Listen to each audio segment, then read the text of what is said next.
An international flight hijacked by armed terrorists is flown to hostile territory. Every few hours they say that they are going to execute us. Demands are made. Deadlines are set. An elite special forces team known as the Unit moves into action. To kill someone is relatively simple. To rescue someone is much more complicated. As time is running out, a daring plan is launched from thousands of miles away. I think it'll stand as one of the most bold special force operations in modern history. Now on Black Ops, behind the scenes of one of the most daring rescue missions ever made. Operation Thunderbolt.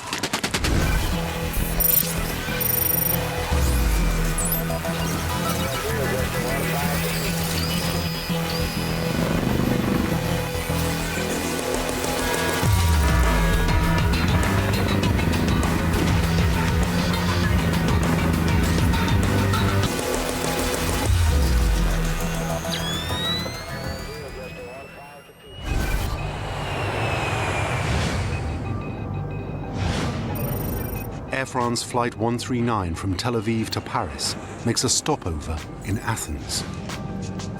On board the airplane are 248 passengers and crew members. I was putting nail polish on my nails, and we were talking to the girl sitting in front of us. I didn't suspect anything. Shortly after takeoff, terrorists storm the cockpit. One of them takes over the radio and announces the flight is hijacked. No one knows where it's headed.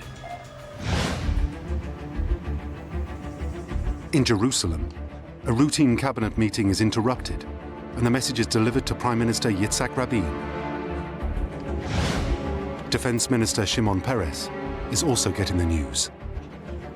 My head came in and they handed me a very small piece of information that said that an Air France plane was hijacked. Good evening. An Air France jet was hijacked by Palestinian guerrillas today. The hijacking of Flight 139 is just the latest in a string of terrorist attacks targeting Israeli citizens. 4 years earlier, in 1972, 11 Israeli athletes were killed in an attack on their compound at the Munich Olympics.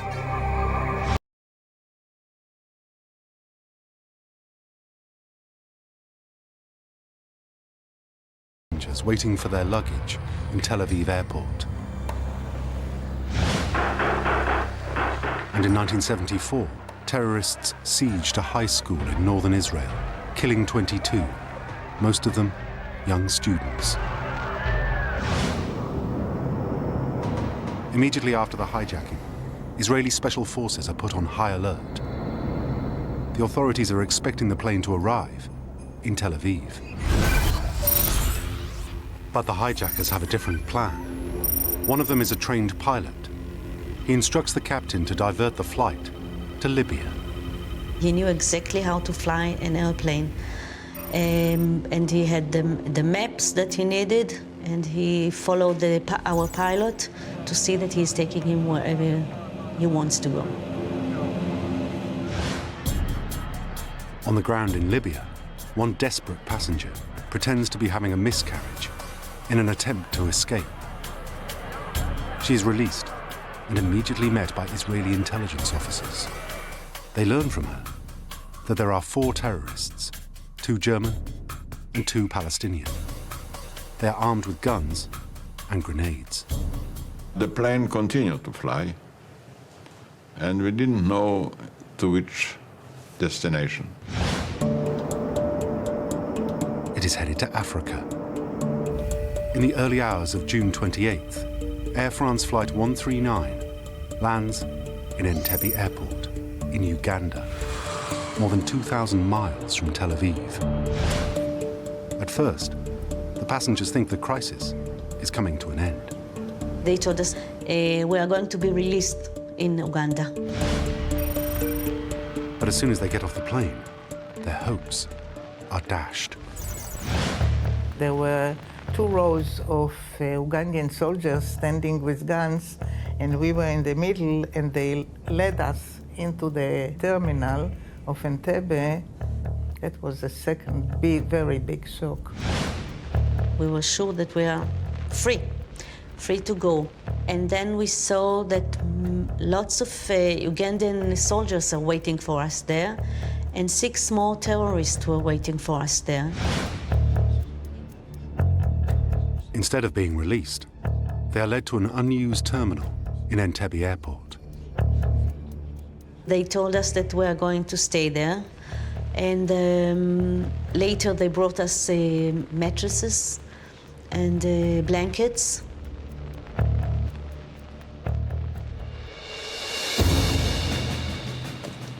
Soon they receive a visit from Uganda's unpredictable and ruthless ruler, Idi Amin. He offers his services as a mediator in the crisis. Negotiations between the hijackers and Ugandan officials, led by President Idi Amin, were at a stalemate, but the hijackers did allow the plane's 256 passengers to wait in the airport lounge. In Jerusalem, the cabinet ministers are wondering if Amin can be trusted. We didn't know yet. Is it in coordination with the Uganda people? Was it prearranged? We didn't have the slightest idea. The hijackers still haven't issued any demands. The passengers, unsure of their fate, spend a nervous night in Entebbe airport. In the morning, the terrorists make an announcement. They are going to separate part of us to the other room, and it will be more comfort for all of us. It sounds regional. They started to call us by names. After the first few names, we understood that they are calling the Israeli people and the Jewish people. It was a very frightening moment. For many passengers, the process of a selection between Jews and non-Jews bears echoes of the Holocaust. It's such a despair, it's such a feeling of, that's it, the end, because you can't do anything. And we knew that they are going to release all the others. They separated between Jews and non-Jews. The fact that they are Germans and they made a separation really made me outraged. In Jerusalem, the leaders anxiously follow the news reports from Entebbe as the terrorists announce their demands. But the hijackers threatened to kill the more than 200 remaining hostages, including 7 Americans, unless Israel and 4 other countries release 53 pro-Palestinian prisoners. The hijackers set a deadline for their demands. The terrorists send us a message that if they are not going to get an answer in the next 12 hours or 10 hours, they'll start to execute passengers one by one on an hourly basis. Israel has a long-standing policy not to give in to terrorists' demands. Defense Minister Shimon Peres knows he needs to start setting in motion a response. If we can find a political way, why not? But parallel, I started to look for a military solution. Peres will turn to the Israeli Defense Forces. They have a reputation as one of the best trained armies in the world. Its elite special forces units have carried out many daring operations. They had a force that was capable. The consequence of them failing, I think, was great. The consequence of the success was even greater. But Uganda is 2,000 miles away. Staging a rescue mission so far from home and under such a tight deadline seems impossible. The Israeli leaders are trying to devise a response, but they desperately need more time. I thought we have a chance with a little bit of daring, or much daring, and decisiveness, and surprise, and ingenuity to do the job. Any operation would be extremely risky. This was a push for an emerging country. It happened at a period of time where you had an emerging nation whose destiny was uncertain. The intelligence available is minimal. They don't know how many terrorists are involved, or if they have the backing of the Ugandan army. They could be facing thousands in hostile and unfamiliar territory. But Defense Minister Perez is pushing for a plan. The first I called in was the commander of the Air Force, who I like very much. I called in the other young commanders. They says, look, we have to look at the map. We have to check where are the radar stations. How can we land? Joshua Shani, one of Israel's top pilots, gets an urgent phone call. It's very unusual to get a direct call from the commander of the Air Force. And what he wanted to know is very basic information about the range, about the payload that we can take, about the fuel needed, about the route that it's possible or not to do. I gave him one by one everything he needed to know, and then he said, come back to the headquarters, we'll start planning. The planners need to know how big a threat the Ugandan army is. They turn to Muki Betsa, a commander with Israeli special forces, who knows the African forces well. I was sent to train the paratroopers unit for 2 years. They asked me, Muki, what do you know about the Ugandan army? I said, listen, the Ugandan army is not exactly a well-trained army. Not like the IDF in any case. The planning group considers several options. One involves dropping boats and a parachute force into Lake Victoria by Entebbe. We've tested parachuting into Lake Victoria, but we didn't have any experience with such things. Our Navy SEALs tried it, and the boats exploded. Technically, we did not do well in the exercise. That one boat was blown up, and it was kind of, and the second round was better, but say 50% is not good enough for an operation like this. The Prime Minister sends them back to work. And he did not approve that operation. He thought it will be very risky, and it was not a wise plan. Some of the military people were very disappointed that that plan was not approved. And he stated, I want another plan as soon as possible. And he set specific guidelines to the plan. The risks of a failed operation start to sink in. I thought if it will fail, it will be a boost to all terrorists. It will be a shame for Israel. It will make our army look as a second-rate army.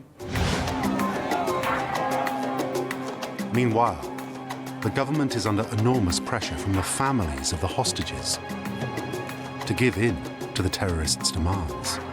The Prime Minister saw a representative group and revealed that the government had decided to negotiate with the hijackers to secure the release of all of the hostages and was ready to release some terrorists held in Israeli jails in return.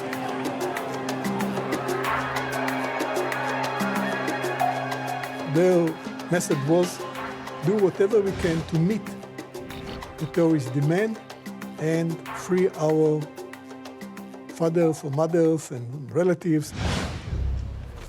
Secretly, the military planners work according to the new guidelines set by the Prime Minister. One, it should be a complete surprise. B, the time that planes will land and the military operation will start should be limited to a specific number of minutes. But they still don't have a plan of action. It's decided to try to pressure Idi Amin to solve the crisis one more time. An old Israeli friend of the Ugandan president calls him. So he called him early morning. He said, you remember you told me once that your mother told you to help the people of Jerusalem. And that's your chance. Those people that are being kept in your terminal are your guests.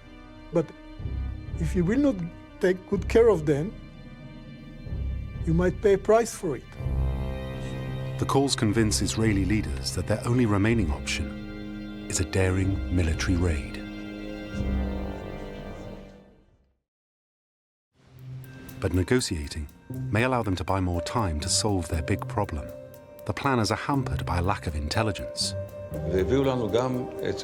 We got Super 8 films and photographs. They gave us information about the distances. We were watching TV. Amin was coming in every evening to see them. So intelligence was coming in slowly, but this wasn't operational intelligence. On Wednesday, less than 24 hours before the deadline they've set for executions expires, the hijackers release the non-Israeli hostages and allow them to fly back to Paris. It's their first mistake. We send a team to Paris to interview them. Find out as much as we can details of what is taking place at the terminal. This is a critical breakthrough.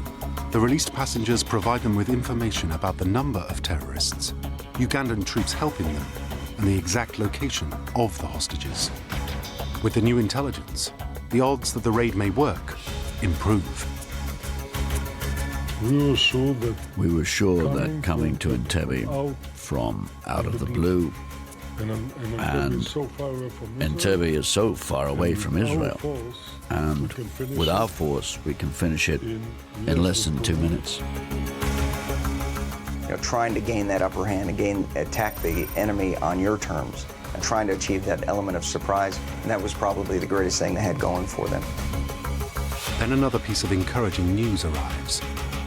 Only hours before the executions are due to begin in Entebbe, the hijackers agree to extend the deadline. We needed time to keep quiet and to keep the attention around the negotiations. If the slightest rumor or indication will leak that we have a military intention, we lost it. They are still missing a critical piece of intelligence, a detailed image of the terminal. We asked somebody from that was at that time in Kenya, not an Israeli, to try to fly above the airport by a small plane and try to take pictures where exactly the Air France plane is parked and as much as information he could get from that. And he was able to do that and transfer those photos to us. So altogether, we had quite a clear idea where the hostages are being kept, what is the logistics of the airport, where can a plane land, where's exactly the commercial runway of the airport. There was also a military section of the airport. The top-secret Israeli counter-terrorism team, simply known as the Unit, have been put on high alert since the crisis began. It's time to mobilize the troops. It's a very special unit. It's the cream of the crop. It was developed over the years to carry out intelligence and counter-terrorism operations. And others we call the long arm of the IDF.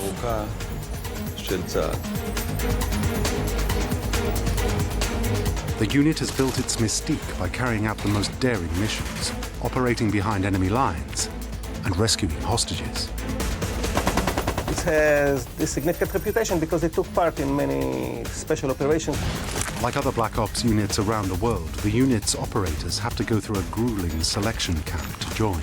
The few who pass it are invited to join the team. The first and foremost attribute or feature is determination. The operators need a combination of skills: physical ability, intelligence, good technical skills, and social skills, because it's teamwork. Only a few of the unit's operations have ever been made public.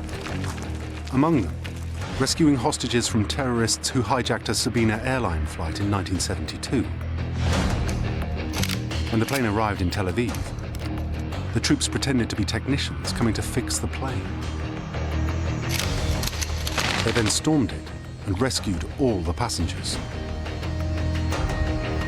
In Operation Spring of Youth in Lebanon in 1973, the unit's troops avenged the killing of Israeli athletes during the Munich Olympics. We came from the sea, came in with the Navy SEALs. We were dressed as tourists. Ehud Barak was my partner. He was dressed as a woman. We got to the heart of Beirut and took out 3 terrorist leaders in retaliation. I thought those boys, if there is somebody in the world that can do it, they will do it. And they are ready to pay with their life with the slightest hesitation. The unit is the best chance Israel has. But they only have hours to come up with a plan. If they fail, the terrorists will deliver on their threat and start executing passengers. In the army's headquarters in Tel Aviv, one plan that initially seemed like an outlandish idea is starting to take shape. Sending a strike force 2,000 miles away and storming the terminal under the cover of darkness. The plan was to send 4 planes. The first land 7 minutes ahead of the others. Joshua Shani will be the lead pilot. He will fly the assault team, 29 Matkal soldiers led by Yoni Netanyahu. With him is Muki Betzer, who was part of the group that planned the operation. To add to the element of surprise, the Special Forces team assembles a convoy of official-looking vehicles. CBS showed a couple of times Idi Amin coming with a Mercedes with 2 Land Rover Jeeps to visit the terminal, to visit the hostages. We thought, why wouldn't we do the same? 1 Mercedes and 2 Land Rovers. We will all be dressed up as Ugandans, basically staging the arrival of Idi Amin or another dignitary, as they did every night. The plan is to get there and completely surprise them. Storm the terminal, take out the terrorists, and release the hostages. The rest of the force, another 200 top infantrymen and paratroopers, hand-picked for the mission, will arrive in the other 3 Hercules planes.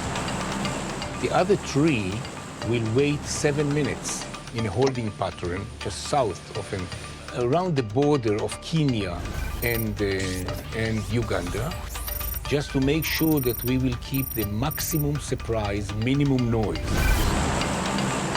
They will land in 7-minute intervals. Their job, to secure the airport, fight back any retaliation, and provide backup for the rescue team.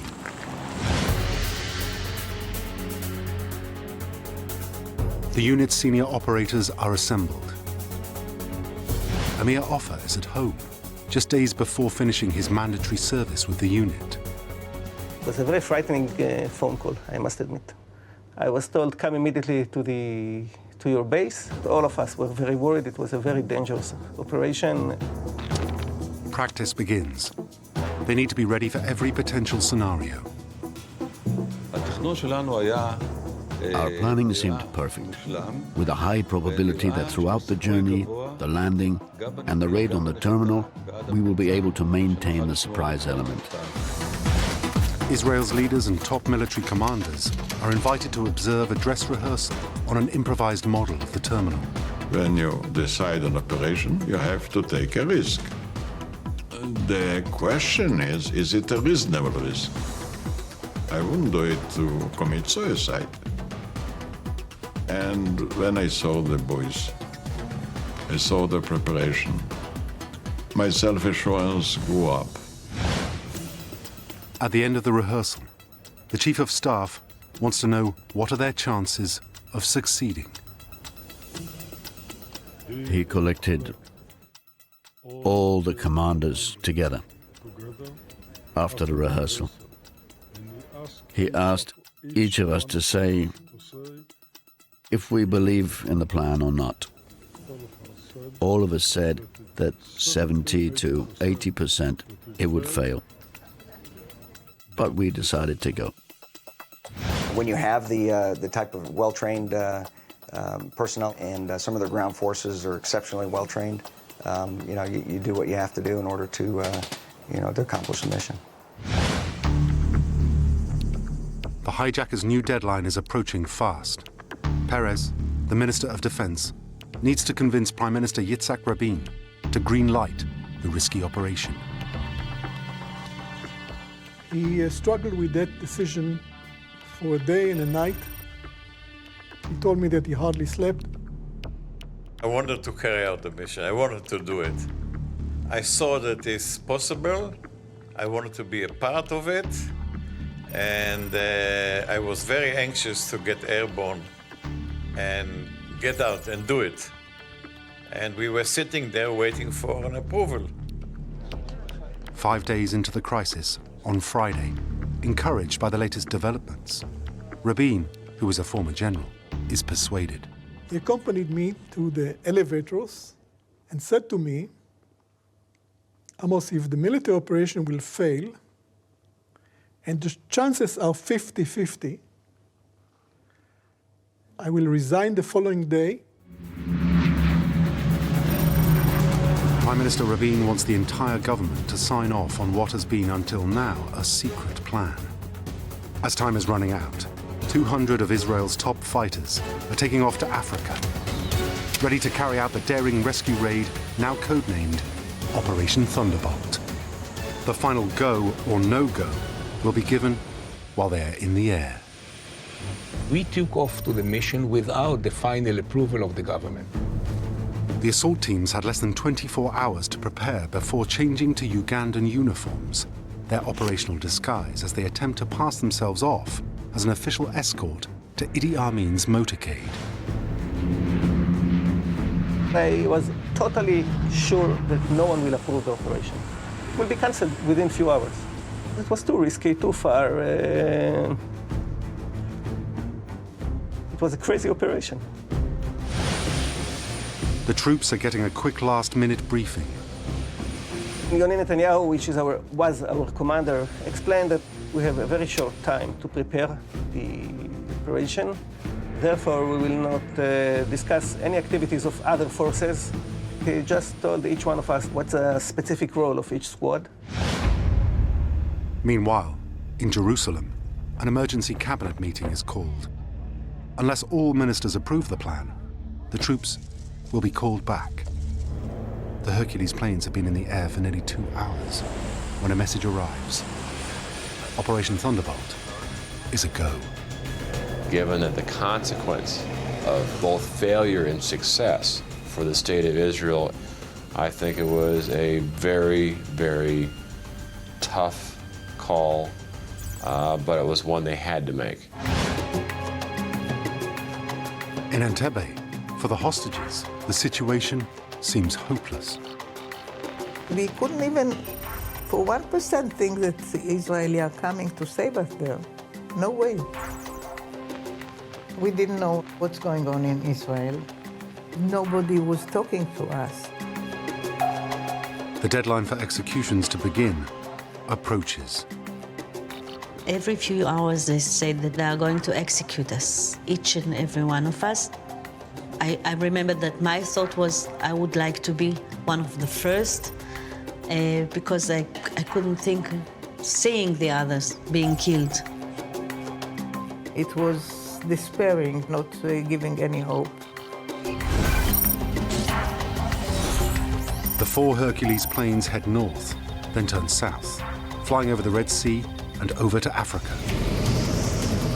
In the cockpit, lead pilot Joshua Shani feels the burden of responsibility. The fear was from failure, real fear, big fear. 29 years old, it's all on my shoulder, and if I screw it up, this is a national disaster. The journey is some 2,200 miles long, and it involves crossing hostile airspace. If detected, they could be shot down. We kept radio silence because we didn't want anybody from the enemy countries next to us to listen.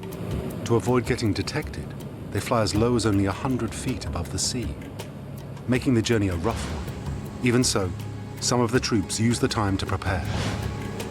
I loaded my AK-47 and I opened the safety pin, and my friend who was sitting beside me shouted at me, "You are not supposed to open your safety pin to load the weapon within a plane."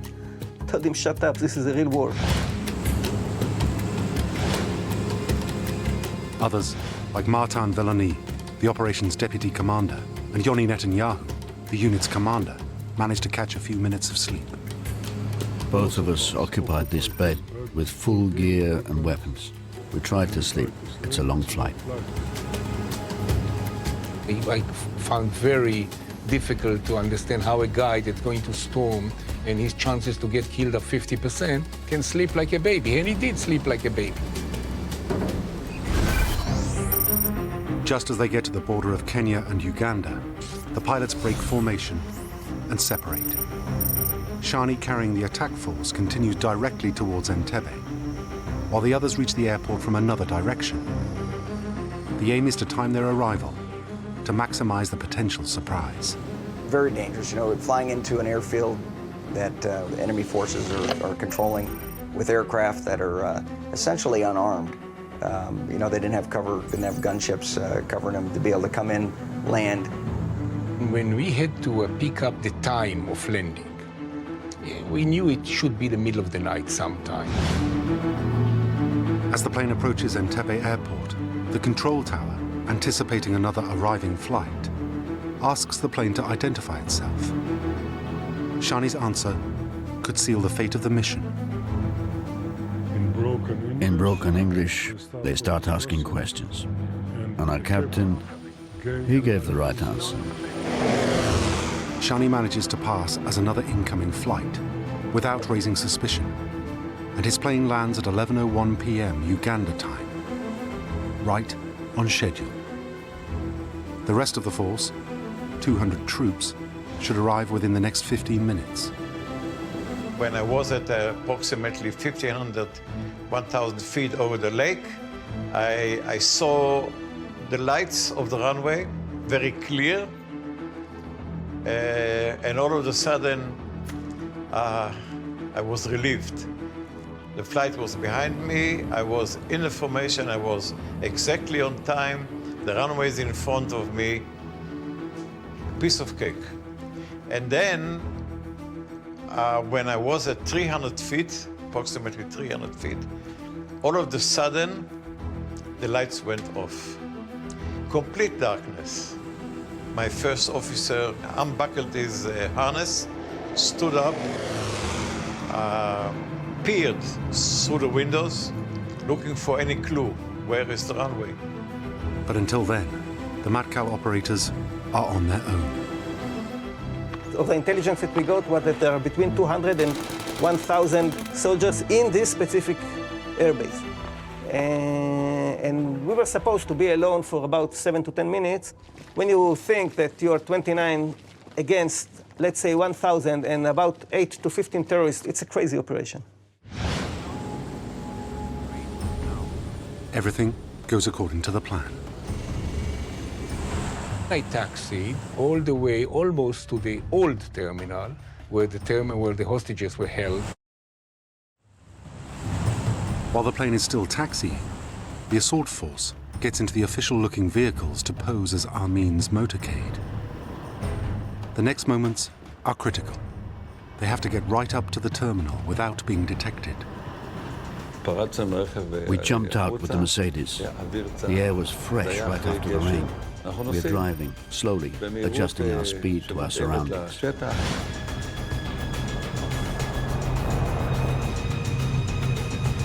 In the Mercedes are Betzer and Netanyahu, the commanders of the assault. Behind, the rest of the force in Land Rovers, pretending to be an official escort. I remember these two feelings. One is a feeling of terrible loneliness, and the second is that I saw 29 shadows of people or soldiers holding their weapons in the darkness. And I thought to myself, how many of these will stay alive in 5 minutes? The success of the entire operation depends on maintaining the surprise, and on no one daring to stop the president's convoy.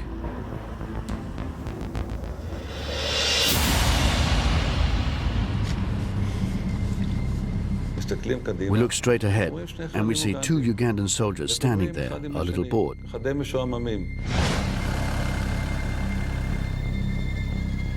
The troops have only seconds to react. The guy yells, "Advance!" I tell Yoni, forget it, it's routine. but he hesitates for a second and then says, "Take them out."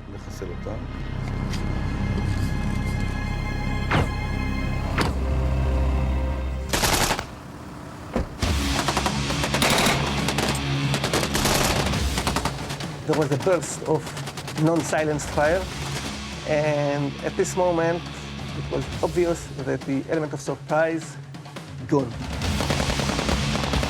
I thought this is when the slaughter begins. Their cover is blown. They are exposed and outnumbered, and still more than 200 meters away from their target.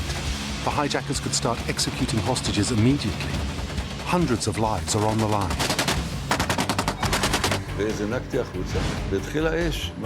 We jumped off and started running. And as we are running, a Ugandan soldier opens fire right above us. And I shoot around him, hitting him in the chest, and he drops. Any Ugandan soldier we see is shot. There was massive shooting. The Ugandan soldiers are confused. Ugandans in general always view Israel and Israelis as special people on earth. And any confrontation with them is as if you are confronting children, special children of God. So in that view, our soldiers were saying, the children of God has come. So anything to do with God to Ugandans, that was beyond human control. Inside the terminal, the hostages are terrified. They don't know who is shooting or why. I thought the terrorists will shoot, the Ugandan soldiers will shoot, and we will be dead in a few minutes.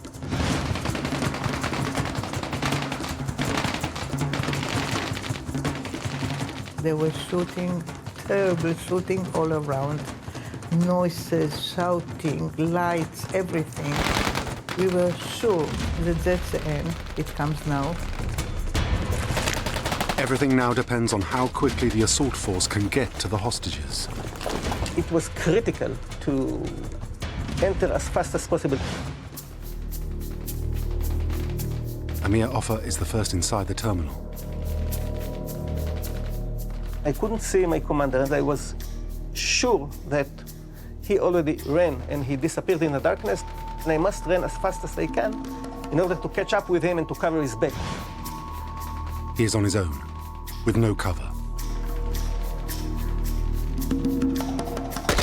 Someone was shooting in the terminal about 5 meters inside it, and he was holding an AK-47, and he was shooting at me directly. You know, I could see his hands like this because he was shooting a huge burst of fire. His Special Forces training kicks into action. The bullets were one here and one there, and I simply didn't care. I just shot him accurately 3 or 4 bullets, and, you know, tuck, tuck, tuck, and that's it. The rest of the team catch up. As they move through the terminal, they see 2 men dressed as civilians. They don't realize they are terrorists until one soldier notices a spark. They shouted, "They have a grenade," and they shoot them. And the assault team is now together. They continue to sweep the terminal. there were 2 other terrorists. They turned their rifle to shoot me in the back.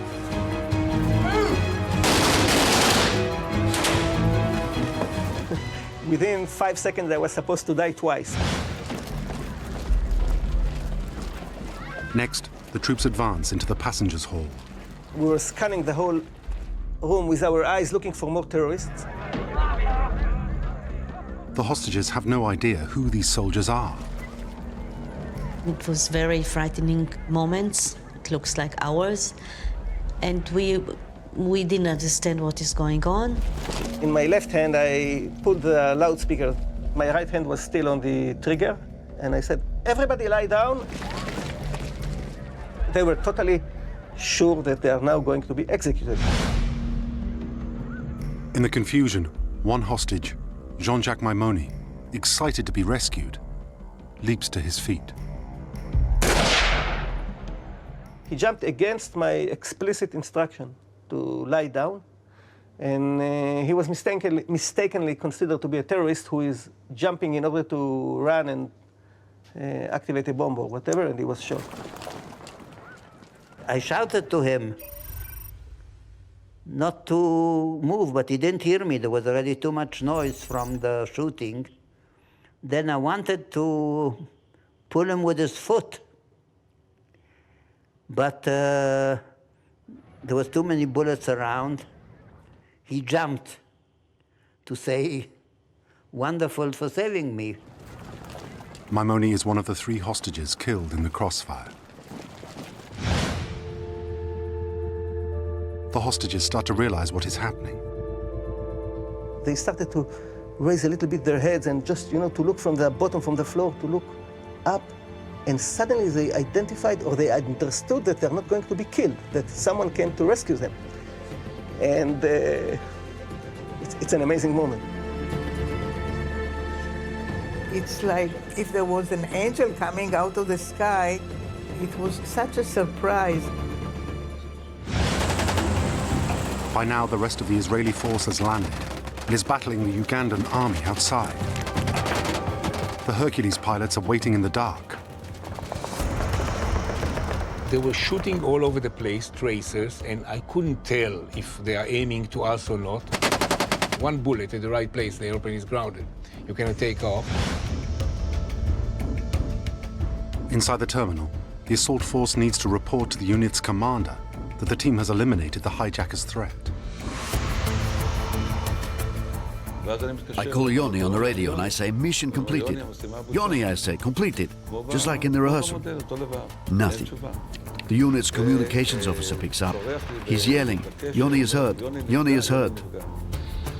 Yoni Netanyahu, Matkal's commander, has been critically injured. There's no time to digest the news. They're still not out of danger. The soldiers told us to go out, to follow the lights outside to the Hercules, and we started to run. They only have minutes before the Ugandan army regroups.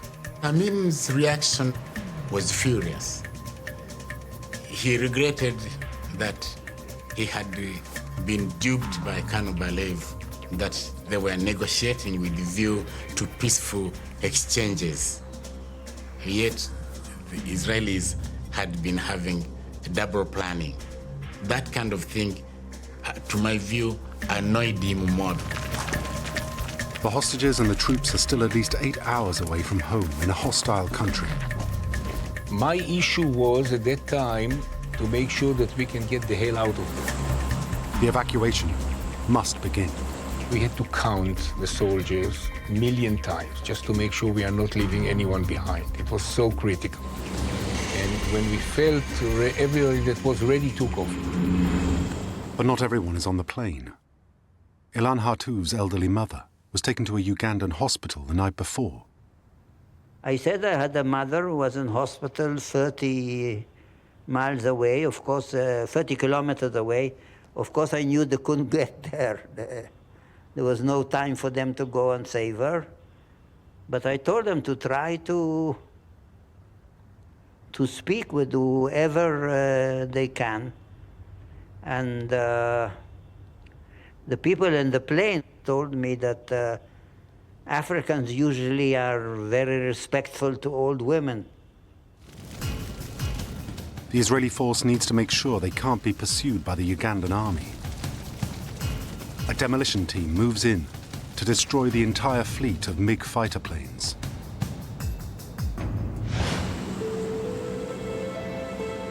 On the way home, the troops learn that the unit's commander, Yoni Netanyahu, has died. I went out to the back of one of the aircraft and I saw Yoni lying there. He was covered with an aluminium blanket. And I looked at it and I think about Yoni. In military operations, the price is always human life.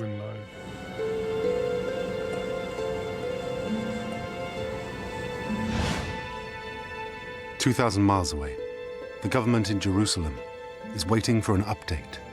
I was at my office. It was, I think, 12 o'clock at night. That was the first time that the silence was broken. And we got a code which says that one of our commanders fall. Somehow, my heart told me it's Yoni, whom I loved very much. While the Hercules planes are still in the air, news of the secret has leaked out. We turn on the long-range radio and I put it on the loudspeaker so the special forces will hear. It started with a French television station that said Israeli commando just did this operation. After another 7 hours journey, and a week after the hijacking, the 4 planes carrying the troops, the hostages, and the dead are finally back home in Israel.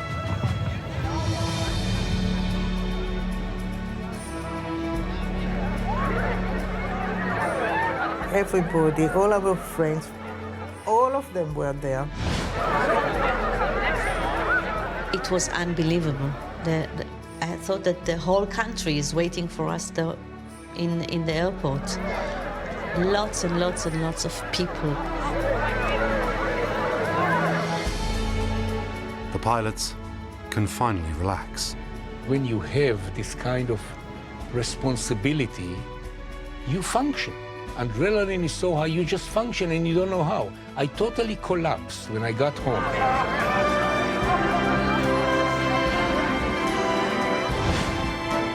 But Matkal, the secret Black Ops unit, cannot take part in the celebrations. For many years to come, its missions and the operators who carried them out will remain in the shadows. We were isolated and taken aside because it was top secret at the time. I think that there was one moment later on that I understood that we did something, I would say, extraordinary. Amin took his revenge on Dora Bloch, the elderly hostage who was taken earlier to the hospital. After the operation ended, kind of a retaliation, Idi Amin gave an order to the doctors at the hospital to kill her. And that's what took place. We waited 3 years until we heard that the remains body was there, found there, and she was brought to Israel to be buried in Israel. They know this is a sacred mission. They felt that only they can do it, only they have to do it, only they have to take the risk.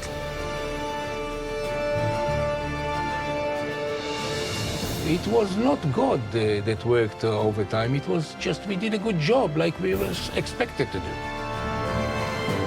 The daring raid and the courage of the troops who carried it out would be studied by forces all around the world and serve as a model for what special ops teams could achieve. The Israelis' overwhelming retaliation to the hijackers is an early international victory in the war on terrorism.